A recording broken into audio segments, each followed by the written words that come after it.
Chema. So, amidst all this battle which is going on, we are on Collected Works of the Mother, Volume 14, and we'll read now Part 3 and, if possible, Part 4, which means basically elements of yoga. So, elements of yoga, all the main qualities which is required, and that's what she has mentioned. Obviously, we'll read only a few because each quality is not just to be read but to be developed. And so, one or two we'll read. So, one of them is, of course, I made selection based on my own feelings, but it's worth reading everything of it. The key quality in this yoga is sincerity. That's for sure. The mother says sincerity opens the key to every door. And this sincerity is primarily an inner process. It's very difficult. In fact, if someone believes he is sincere, that means he is most insincere. And when you start recognizing the insincerity, there is no end to it. And it can go into even about the adverse forces.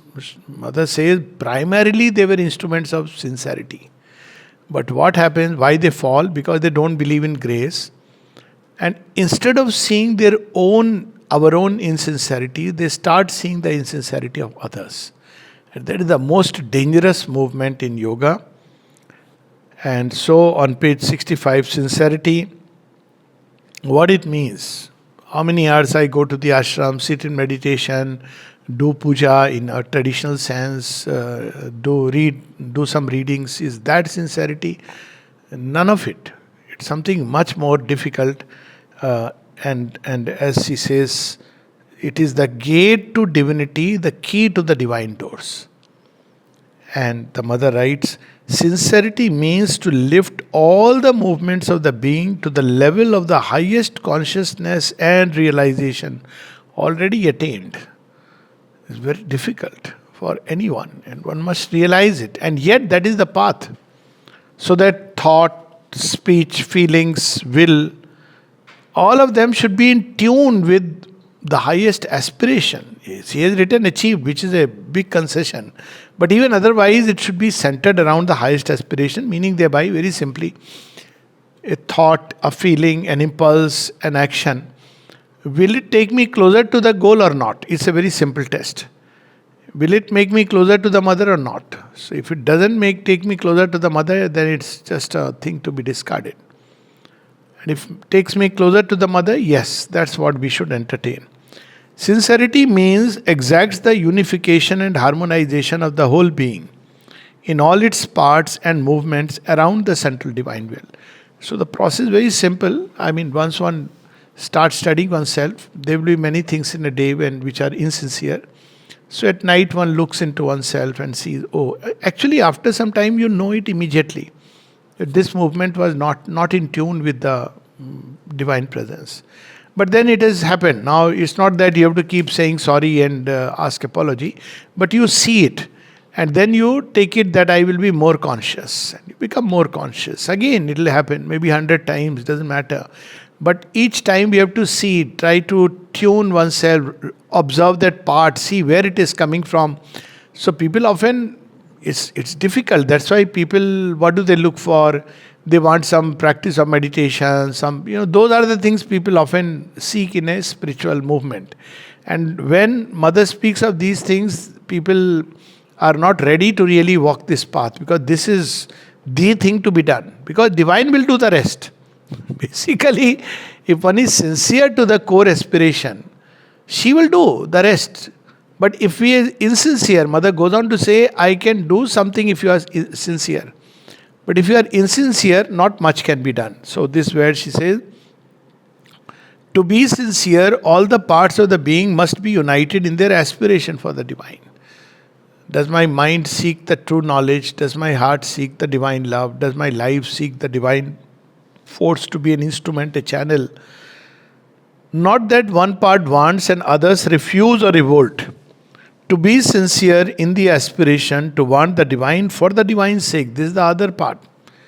Not because of experiences, not because of this or that status. I will get this, I will get that. None of this.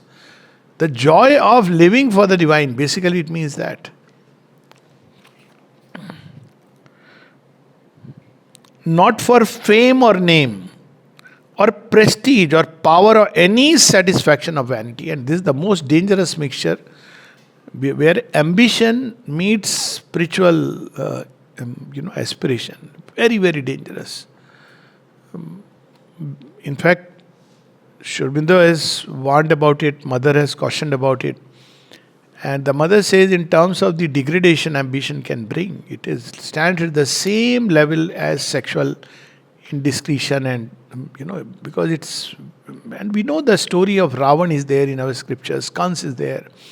How dangerous it can be. Basically, I am not wanting the divine for the sake of the divine. I am wanting the divine because of the greatness that I will rise to. This is the subtle difference. Ambition wants things for one's own sake. It seeks experiences, it seeks even sometimes yogi, whatever, gurudam, all this is part of the ambition. So one has to remove all these and just be a little child in front of the Divine Mother.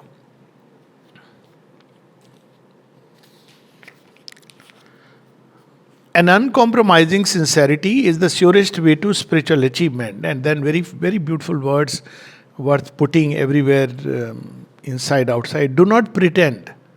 Be. Don't try to look spiritual. Be. And who will know? Mother will know. Do not promise. Act. We have the famous case of Kalyanta in the ashram who would say, leaving cigarette is so easy. Every night I leave it. Now that's not what, but try to practice. Do not dream, realize.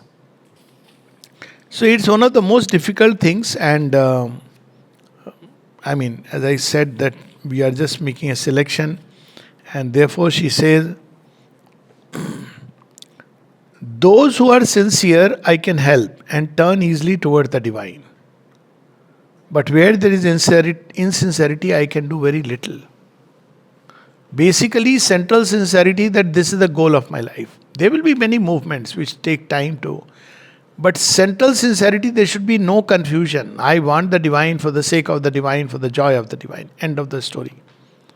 Then the movements are there which will come up, and then we have to see, is this taking me closer to the divine or not? And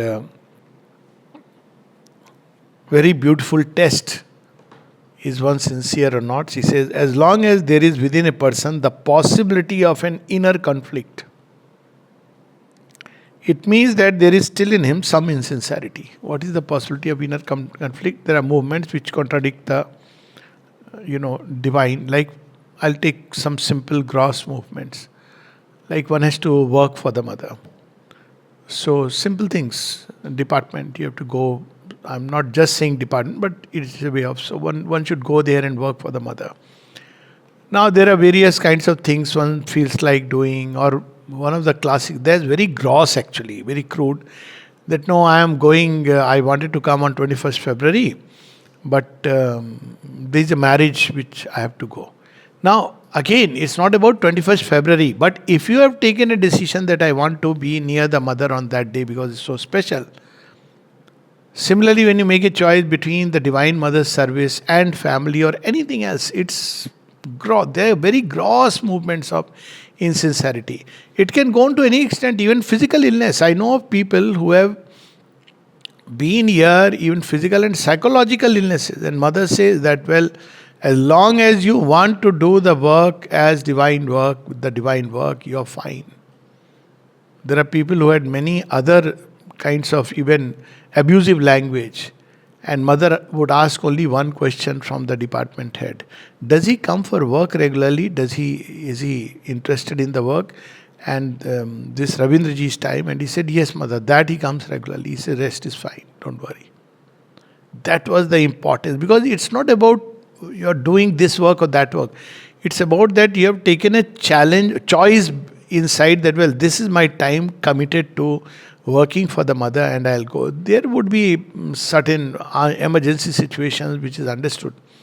But otherwise, wherever there is a choice, so to choose the divine.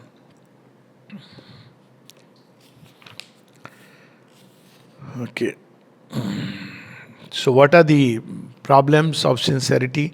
The greatest enemies of a perfect sincerity are preferences. Preferences of various kinds. It could be of work, of time, of people, all kinds of preferences, either mental, vital, or physical, and preconceived ideas. This is one of the biggest challenges. Everyone believes the mother's work should be done in this way. But who knows? The first condition is mother is doing the work. I have to open and be aligned, not like this way and my way and the only way. Of course, whatever work is given to a person, he will do that according to his opening. That's understood. But when we start looking everywhere at others and start, judging, criticizing, that's where the problem comes. It is these obstacles that must be overcome. So, this is a core practice of the integral yoga. They don't have any courses, no? On practice of sincerity, 1 week course. Deposit $1,000. Start with that. But that is a core practice. One may sit in meditation. Often I would say this. Look at what happened to Ravan. The amount of tapasya he did and what he ended up with. Because it's what you are really wanting. You may do any practice. Are you wanting the divine for the sake of the divine? Is what I have understood is that if this has come, that you love the divine for the joy of the divine, for the sake of the divine, and everything else will develop. But if any practice one is doing for something within oneself, I want to have an experience, I want to be a yogi, I want to be this or that. Of course, name, fame, ambition. Nowadays, I see so many people starting all kinds of courses on Sri Aurobindo and the Mother. And some of them go straight into physical transformation, nothing less. Cellular yoga. Now I don't know what to say, people keep sending. अरे भाई बहुत रास्ते जाना है. It's and obviously with all kinds of brochures with name and qualification and 100 things, and it's childish.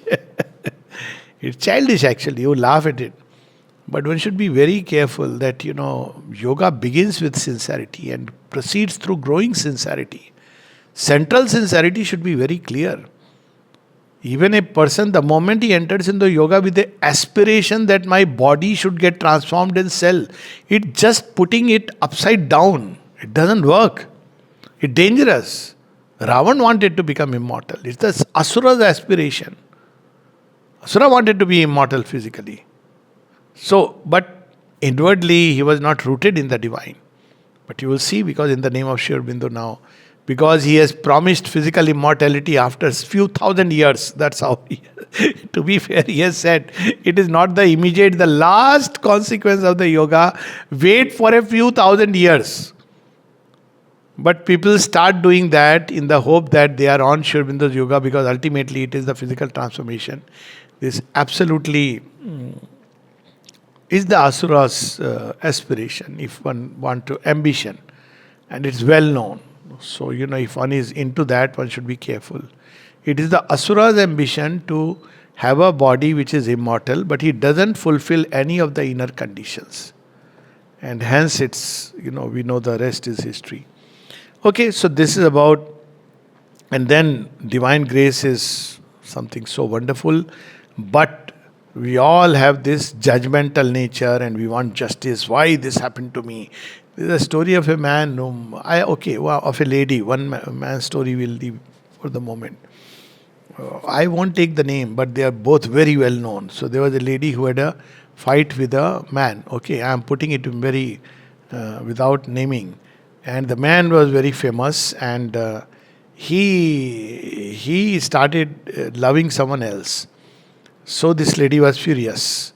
And then it went to that extent that one day the man literally, I have heard this, very, very authentic sources. He held her hair and dragged her, which is too much, no? Too serious a thing. So the matter went to the mother. What did mother do? She asked the lady to leave the ashram and go. It's a different story that when she went, she became a beautiful instrument of the mother. But this is something we cannot understand with our outer vision. So she speaks about justice. There is a human justice and there is a divine way of looking at it. So, first of all, she says, justice, it is the divine grace that must be prayed for. If justice were to manifest, very few would be those who could stand in front of it. This is what Christ has also said. That before you strike this woman, be sure that you are clean. It's exactly what we have all read. She's saying, if you pray for justice, because she embodies grace. And then she says, justice is the strict logical determinism of the movements of universal nature. Illnesses are the determinism applied to the material body. The medical mind, basing itself upon this ineluctable justice, strives to bring about conditions that should lead logically to good health. The moral consciousness acts in the same way in the social body and tapasya in the spiritual domain. It cancels the effect of various karmas. So, karma is not about outwardly what you did. Karma is something which develops over a period of time in every feeling, thought, will, impulsion. Nobody keeps an account of that. Suddenly you see an outer act when the tables turn or the divine for his own reasons wants life to take a certain turn. And then we suddenly invoke the spirit of justice. And so the mother says, the divine grace alone has the power to intervene and change the course of universal justice. The great work of the avatar is to manifest the divine grace upon earth. To be a disciple of the avatar is to become an instrument of the divine grace. So she says, divine comes to cancel this idea of justice. That is what we see in Ramayana, the story. Justice is when Ahilya is put on, she is turned into a stone. But grace redeems her. Same thing we see with Krishna. The grace redeems. Justice is happening within the realm of creation. And in Indian thought, the god of justice is who? God of justice is Shanidev. But he is the shadow child of Surya. Surya is all effulgence. It doesn't calculate, it gives its light to all. But Shani is the god of justice, who is the shadow child.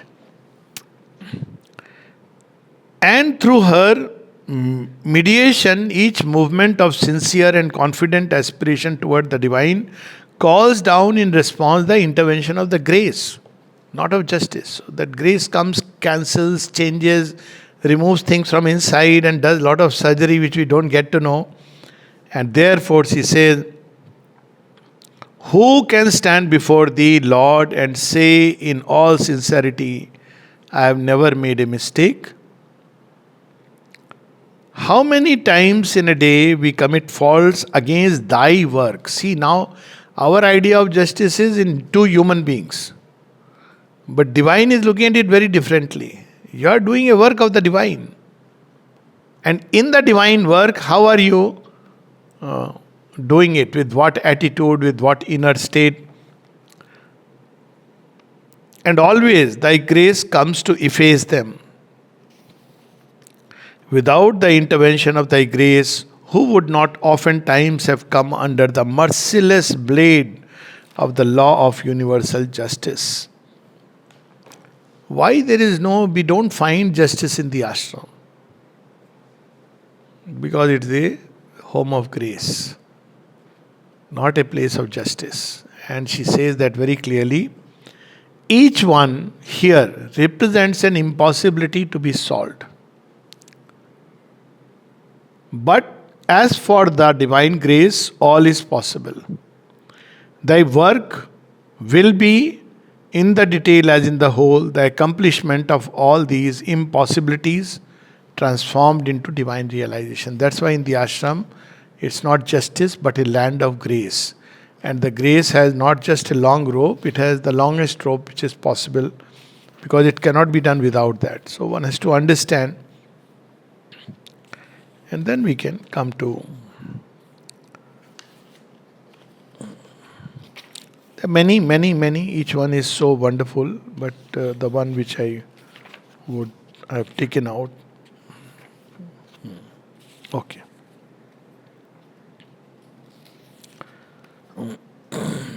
Love, one of the biggest challenges of life and one of the shortest route to the Divine Mother. She herself has said, it is the heart that has wings, not the head. So, what really is this love?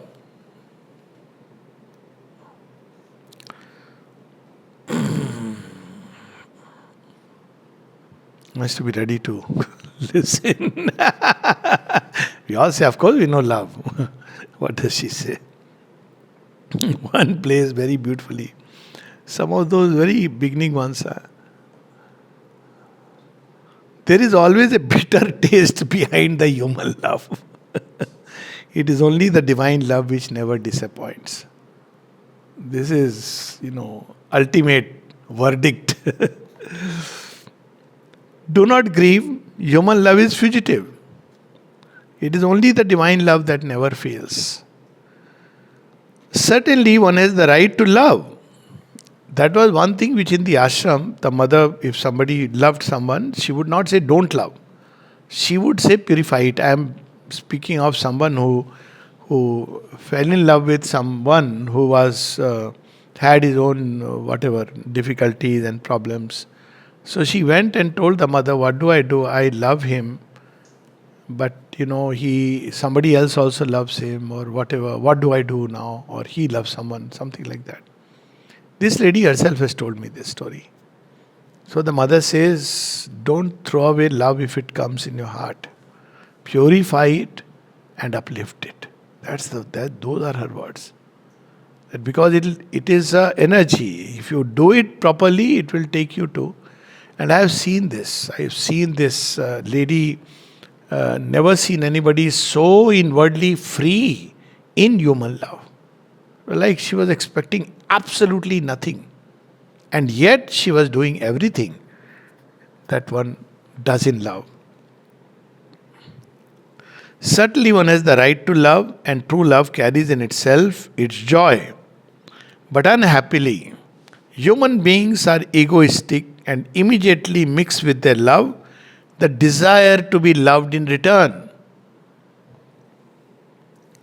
And the desire is contrary to spiritual truth and the cause of passions and sufferings. If you love with the joy of love and giving, there is no problem. The moment there is a desire, a want, this becomes contrary to the spiritual life. The one you love, okay, the one you love must have the right of freedom in her feelings. She looks like she is foreseeing a century ahead. And if you want the truth, you must understand this right and accept it. Otherwise, there will be no end to your miseries. If you really love someone, as they say, you have to let go. She has a right to her free feelings. This is an occasion to surmount your egoism and to open to the true life. So what about the need for human love? The need for human love, to the extent that it is not merely in obedience to the instinct of nature, which means the sexual attraction, basically she is referring to that. Normal attractions, repulsions, and in that sexual attraction plays a strong role. Or to a vital attraction is the need to have a divine for oneself, but she adds a word, alone. So, at one's entire and exclusive disposal, a divine who is one's personal property and to whom one gives oneself totally only if the gift is reciprocated. Never seen such a clear, absolutely summary statement. Instead of enlarging oneself to the size of the divine and having a love as vast as the universe, one tries to reduce the divine to one's own size and have his love for oneself alone. I use this in counseling in a very simple way.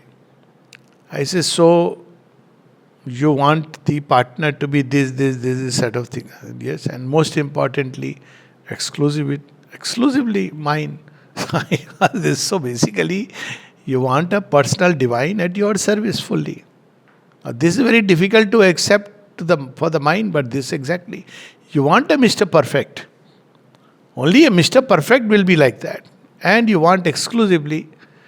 And that's why it's very difficult to understand this. Human ego cannot accept that no, if somebody is mine and put my stamp, you just cannot go because it is mine. But this mine is the problem, is the mine house of all kinds of problems and difficulties. Therefore, human love is not a need of the soul, but rather a concession it makes for a time to the ego. And if one is very lucky, one understands this very fast. Otherwise, one understands this after quite some time. The thirst for affection and love is a human need. But it can be quenched only if it turns towards the divine. As long as it seeks satisfaction in human beings, it will always be disappointed or wounded. So, there is a question then, what does one do? How does one love anyone? And we'll come to that. She answers all of them. But then what is love? What is the energy of love? What is the, when can we say I really love? Normally you say is the feeling of love. No. She says very beautifully, without self-giving there is no love. But self-giving is very rare in human love, which is full of selfishness and demands. I had read a story about one of their satis, I am forgetting the name, who loved a drunkard man so much with such one-pointedness. And this man was not only a drunkard, he was also a debauch. But her love was so powerful that one day he goes, drinks and comes, and he is in a miserable state. And he is dying, and this lady says, you are not going to die. And then a yogi comes and she asks him, and yogi says, well, it's predicted. By the time it is morning, as the sun rises, he is going to die. So she sits by the side of the man who has never cared about her. But because she had generated such a tremendous power of love within herself, I don't go into the technical details of the story, but it's very illustrative. That even the gods don't know what to do because her love is so tremendous. She is not Savitri. I've forgotten the name, but it is there in one of the scriptures and very close to, because later on, because she sits that tomorrow the sun will not rise. With all that power of love within her. And all the gods don't know what to do. And then finally, Anusuya has to intervene, the famous Sati Anusuya. That see, you have a tremendous power, but don't disturb the cosmic balance. So she has to eventually let go. But that is the kind of power that love, and this is love where she is getting nothing. There have been such beings. Indian stories are always extreme, which makes it so wonderful. Like Harishchandra, for the sake of truth. Goes to what extent? Lord Rama, for the sake of promise to his father. Lakshman says, why are you doing this? Bro, this is wrong. We'll come. He actually advises him. It's there in Valmiki Ramayana that, I am going to confront the father. He has become an old man, listening to his wife. I am going to capture him and you take the throne. Rama says, no. That's what makes him great and undergoes that tapasya. So does Sita. So these are the stories which it's very unfortunate they are missing today, or they've been distorted. At least some of us, I was fortunate to grow in that tradition, and I realized the power they can have on Radha. Very few people know Radha. I mean, of course, Bhagavad doesn't mention about Radha directly. But wherever she is mentioned, she never married Shri Krishna. She was elder to Shri Krishna, she married someone else, she never lived with Shri Krishna. But you cannot take the name of Krishna without Radha. What a wonderful, I feel so proud and happy to belong to, a Sanatana Dharma where love is taken to what heights. So she says, without self-giving, there is no love. So long as the ego is there, one cannot love. This is what Kabir says. Prem gali ati sankari, tame dona samahi. He says, two cannot dwell in the lane of love. Either you will be there or the Lord. Of course, anybody. This will be true. Love alone can love. Love alone can conquer the ego. Self-love is the great obstacle. Divine love is the great remedy. So sometimes it happens. We get hurt, we get jilted, and we raise a hand to the heaven. Why you did this to me? I loved someone so much, but what has happened to me? God, if He would say, He is say, because I love you. I am too jealous. I don't want you to be anybody's. You can love the whole world, but you are mine. Be very clear. That is the whole idea of Gopi Bhav. So Gopi Bhav is that. They were all married, but they loved only Krishna. That's what Uddhav learns. So when divine loves someone, he makes them stand alone. Like Jake tumi bohite chaho apar primer bhar. Eke bare sobe tumi ghochaye dao tar. Na thake tar man apaman, na thake dardhan. Those whom you love, you suddenly remove all the strings and strappings of attachment, of this or that support. And you are standing alone in the middle of the road. Because the divine wants to claim you fully. So, she says, you feel lonely because you feel the need to be loved. What is the solution? Learn to love without demand. To love just for the joy of loving, the most wonderful joy in the world. And you will never again feel lonely. Sometimes people have even asked me this. Is this only for women to practice? I said no. It's for everyone. Problem is only women are capable of practicing this. This is another part of the story. But it's true that women, because the feminine heart can equally, it can react in both ways. So, we know about Bhakti Yoga. So, Bhakti Yoga starts with loving the divine.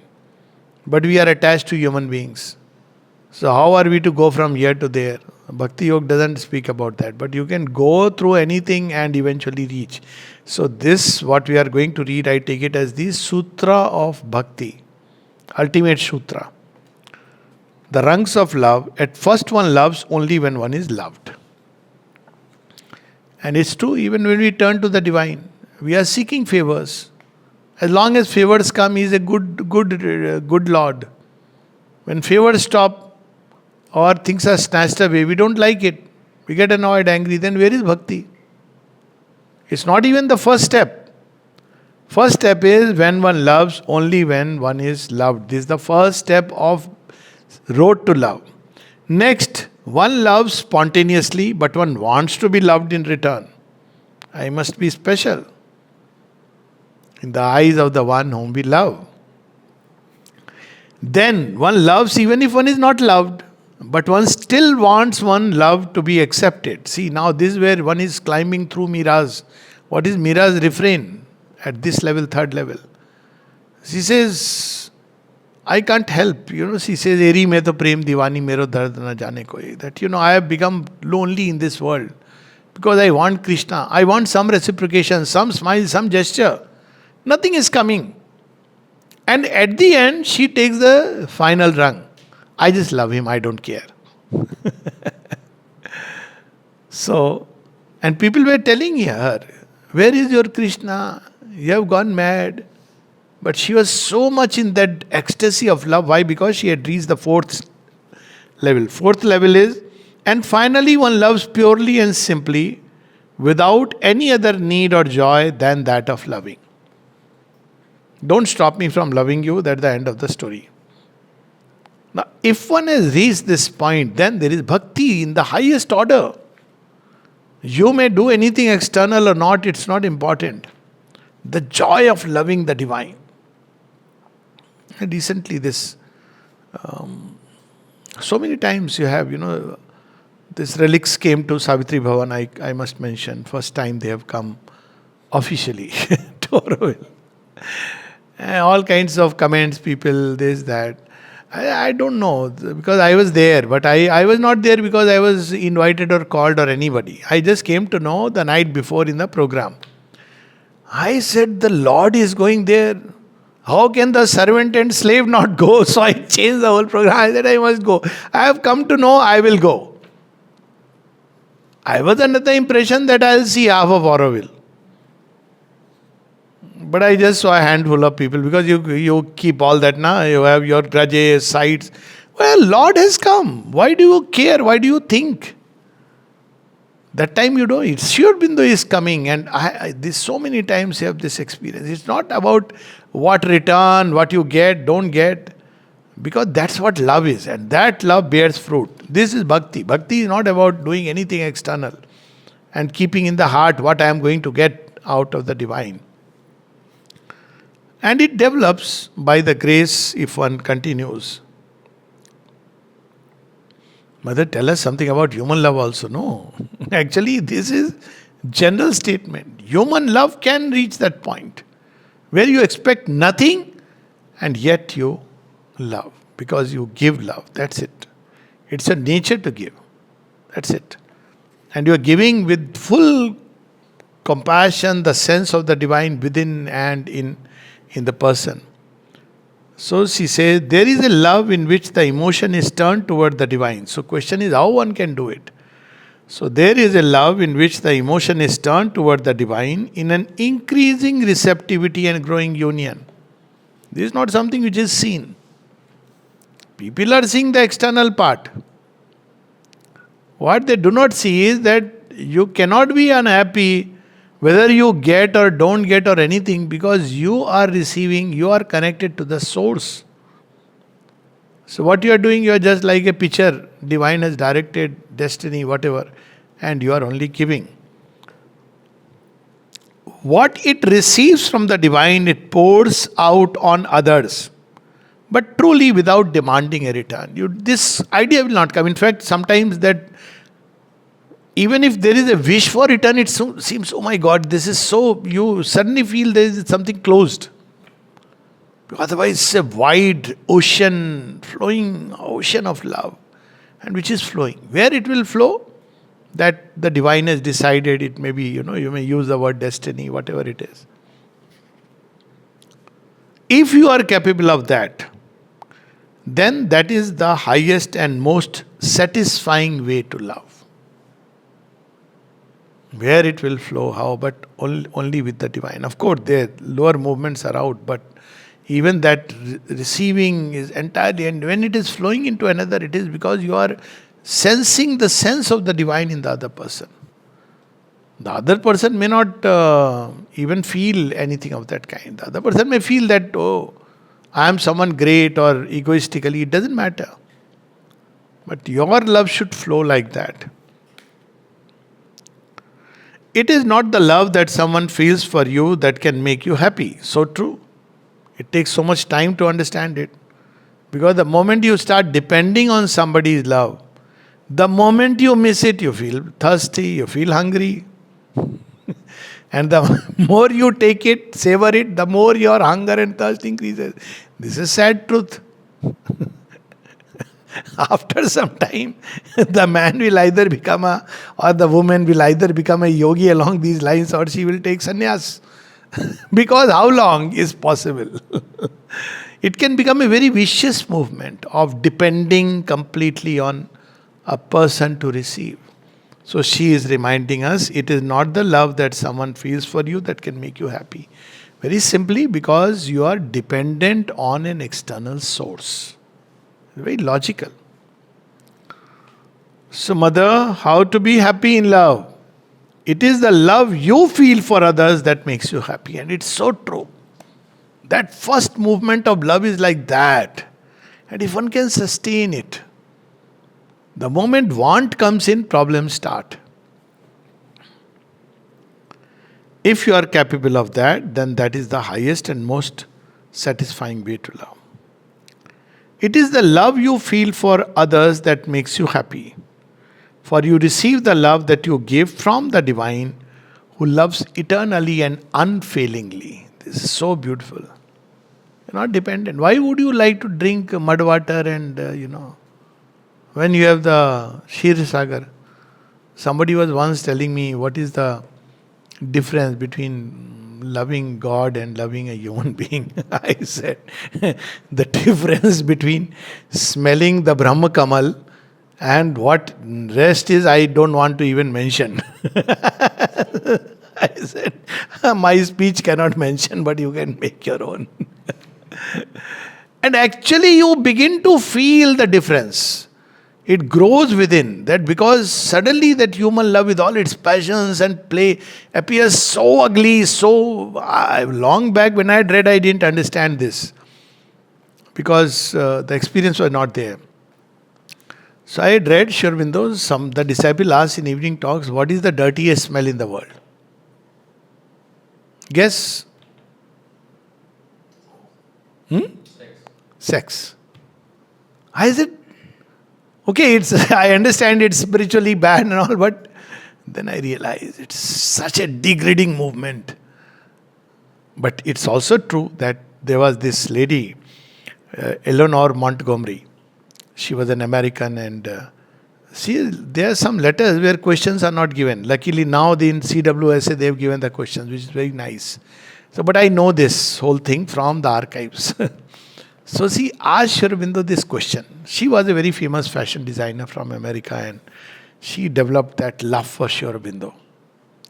And she came here, and a lot of movement in America is, I think, because of her money which she gave for as endowment for Sri Aurobindo's work.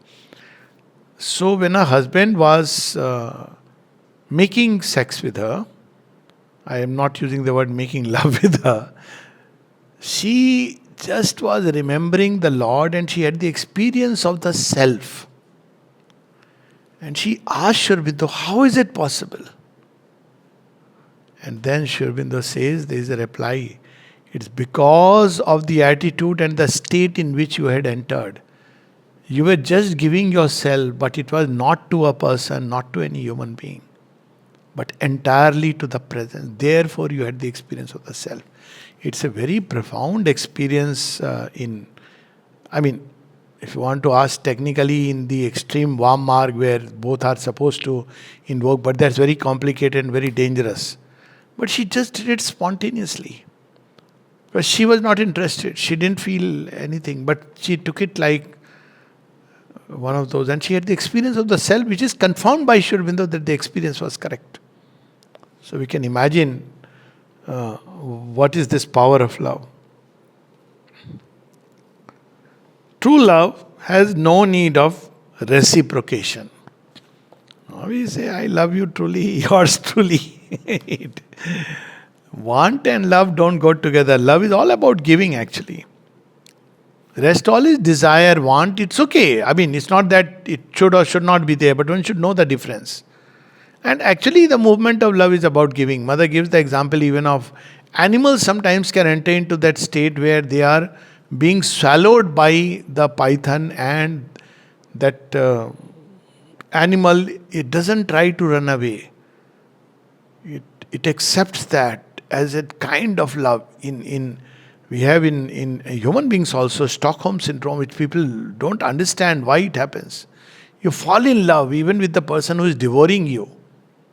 It can go to that, you are giving joy, not that this is something to be recommended, but to what point love can take you to the point of complete self-annihilation. And she says, true love has no need of reciprocation. There can be no reciprocation because there is only one love, the love, which has no other aim than to love. It is in the world of division that one feels the need of reciprocation, because one lives in the illusion of the multiplicity of love. But in fact, there is only one love, and it is always this sole love which, so to say, responds to itself. So actually, if you look at it this way, if there is somebody whom you love, and you want to love truly, and the person doesn't respond or makes all kinds of weird responses, you have a golden chance to learn to love truly. Otherwise, you'll never know. You'll never get to that point. When one has found divine love, does that person ever love anyone? We have all these ideas. So, what happens when one has found divine love? It is the divine that one loves in all beings. There is no longer any division. Then the ego front, oh, that person speaks like this, I won't talk, all this goes away. You love the divine in everyone. Of course, there will be a different angle in each one. This is Bhakti Sutras taken to what level? Love Sutras, ultimate. And Mother has just given them like this. Once one has found divine love, then what happens with other loves? We know that all these somewhere, like the famous Brihadaranyaka talks about Yagyavalk and what is that love. But see how Mother puts it. Once one has found divine love, all other loves which are nothing but disguises can lose their deformities and become pure. I have not found this kind of thing in any Bhakti Sutra or Path of Love or nowhere. And she just said it so casually. And these are the actual experiences that you undergo. Otherwise, you will just wonder that, am I really having bhakti and all that? But these are the real experiences. That you will realize that, okay, this is the deformity, but inside there is a truth. In fact, you can go to that extent that if somebody hates you really, begun to hate you, or claims you exclusively, actually behind it there is intense love. But it's deformed by the ego. You don't then start accusing or getting angry. You understand that, well, the person loves. Once I had very interesting experience of one of the ladies who is still alive, so I won't say, quite elderly.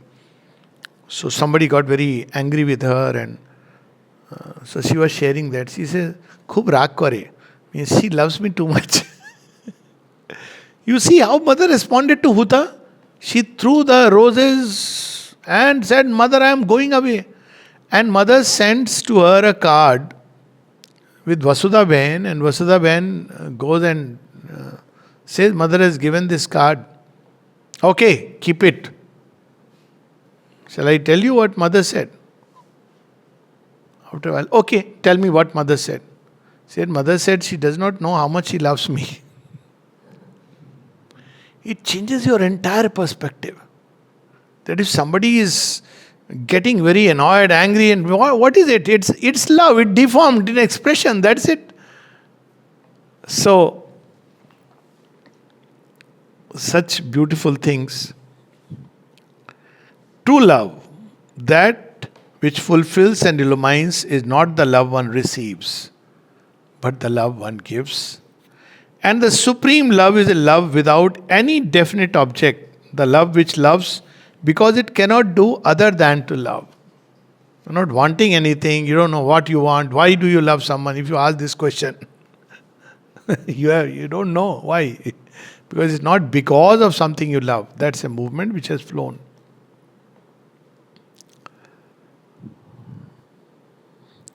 When the psychic loves, it loves with the divine love. So when the psychic awakens and loves someone, it is with that love. When you love with the divine's love, diminished and distorted by your ego, because there is only one love. But in its essence, still the divine's love. So ultimately, she is seeing the love in its source, like Gangotri, and slowly getting mixed up with all kinds of human elements. It is for the facility of the language that you say the love of this one or that one, but it is all the same one love manifested through different channels.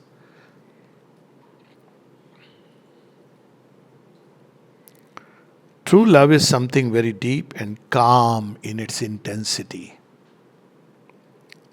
It may quite well not manifest itself in any exterior act, sensational or affectionate. There is a flower. When I saw this, unmanifested divine love, I said, what is this? And it's not just one pomegranate, it's a group of, flowers together. It's very beautiful. Huh? No, not white pomegranate is, one is white pomegranate and the other is one white pomegranate. Unmanifested divine love. It's like it's not expressed at all in this world. But there is the deep intensity all in it.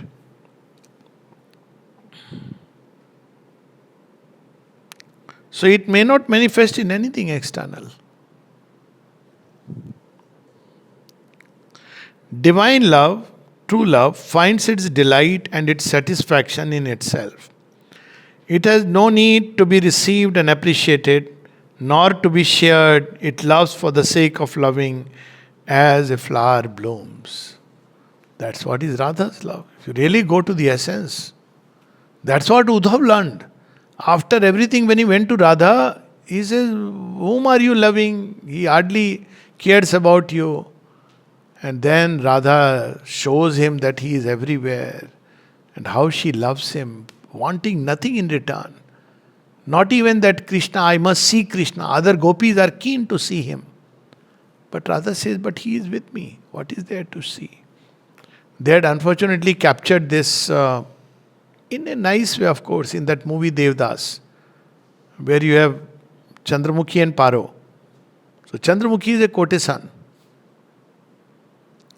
And when Paro comes and says, where is he? Because he has gone drunkard and gone into, his love is typical egoistic love. So she says, he is here everywhere, you find him. He says, where? He says, he is in the curtain, he is here. Everywhere he is there. She says, no, you are hiding him somewhere. He is in my heart. He is a drunkard, he is married to somebody. But this Paro's love is a typical human love, angry, and his love is totally narcissistic. But the only true love in that movie which is shown is of this courtesan. She says, he is here everywhere. You will see his stamp, feel him. He is not staying with you. She says, there is no need for that. What a powerful, some people have. And finally, love is not sexual intercourse. Love is not vital attraction and interchange. Love is not the heart's hunger for affection. Love is a mighty vibration coming straight from the One. And only the very pure and very strong are capable of receiving and manifesting it. Any mixture of ego, desire, passions, this, that. To be pure, so what is meant by pure? Because purity has all kinds of connotations. To be pure is to be open only to the Supreme's influence and to no other. Okay. Jai Ma.